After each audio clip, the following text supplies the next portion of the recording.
सूर्य का ध्यान किया। गायत्री का देवता सत्ता कहा गया है। गायत्री के जब से सूर्य भगवान प्रसन्न होते हैं, सूर्य की हमें ऊर्जा मिलती है, शक्ति मिलती है, ताकत मिलती है। सूर्य भगवान अपना वरदान बरसाते हैं जब गायत्री मंत्र जपते हैं। तो उन्होंने भी गायत्री का अनुष्ठान किया, सूर्य भगवान की कृपा हुई तो सूर्य भगवान ने उनको एक मणि दे दिया। मणि में इतनी चमक थी कि सूर्य की दी हुई मणि थी तो सूर्य जैसा ही तेज था और प्रकाश था उसमें। तो कहीं भी अंधेरे में रख दिया जाए तो लगता था कि जैसे दिन हो गए, इतना प्रकाश उसमें। और दूसरा काम उसका था, उसमें से सोना निकलता था, इतना धन देता था कि परिवार का पूरा खर्चा चल जाए उससे। तो दो काम उसे होते थे, तपस्या का फल उसे मिला।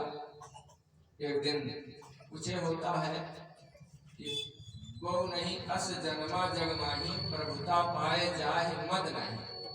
अगर किसी प्रकार की प्रभुता आदमी को मिल जाती है तो उसे कहीं न कहीं अहंकार जरूर आ जाता है, चाहे धन का हो, चाहे परिवार का हो, चाहे बुद्धि का हो। किसी प्रकार का अगर ज्ञान आदमी के पास आ गया तो उसे अहम आ जाता है। उसे भी भाई तपस्या किया तो फल मिला उसका, तो उसे भी थोड़ा अहम आ गया। उसने सोचा इतना बड़ा फल हमें मिला है तो कैसे को दुनिया वाले जाने तो सत्यजित के पास इतनी कीमती चीज है। तो भगवान श्री कृष्ण के द्वारिकापुरी में जहाँ सभा बैठती थी वहां पहन करके वो मणि गया। सभा चल रही थी, उसी बीच में वो पहुंचता है, एकदम से चकाचौंध हो जाता है। वहां लोग सब ताजुब करने लगते हैं कि सूर्य भगवान कहाँ प्रकट हो गए। तो भगवान श्री कृष्ण ने कहा नहीं, सूर्य भगवान नहीं है, ये सत्यजित की मणि है, उसने तपस्या करके अर्जित किया। तो लोगों ने कहा ये मणि तो श्री कृष्ण के गले में शोभा देती है, श्री कृष्ण के पास होनी चाहिए, क्योंकि वो राजा हैं, त्रिलोक के स्वामी हैं। भगवान ने डांटा, कहा किसी के धन में लालच नहीं करना चाहिए, उसकी अपने मेहनत की कमाई की है, वो मेहनत करके अर्जित किया है। हम कहे दूसरे की वस्तु की कामना करें।